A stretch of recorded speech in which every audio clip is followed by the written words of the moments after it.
টঙ্গীর ইজতেমা ময়দানে সংঘর্ষে প্রাণহানির ঘটনায় সাদপন্থী ২৯ জনের নাম উল্লেখ সহ অজ্ঞাত কয়েকশো জনকে আসামি করে মামলা করেছে জুবায়েরপন্থী গ্রুপ। গ্রেপ্তার করা হয়েছে সাদ অনুসারী একজনকে। বৃহস্পতিবার সন্ধ্যায় মাওলানা জুবায়ের অনুসারী SM আলম হোসেন বাদী হয়ে টঙ্গী পশ্চিম থানায় এই মামলা করেন।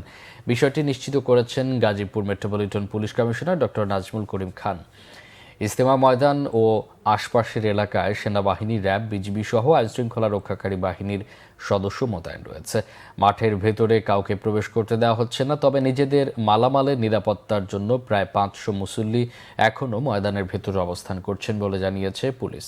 এর আগে ১৮ ডিসেম্বর থেকে পরবর্তী নির্দেশ না দেওয়া পর্যন্ত বিশ্ব ইজতেমা ময়দান সহ আশপাশের ৩ কিলোমিটারের মধ্যে জনসাধারণের প্রবেশ নিষিদ্ধ ঘোষণা করেছে পুলিশ।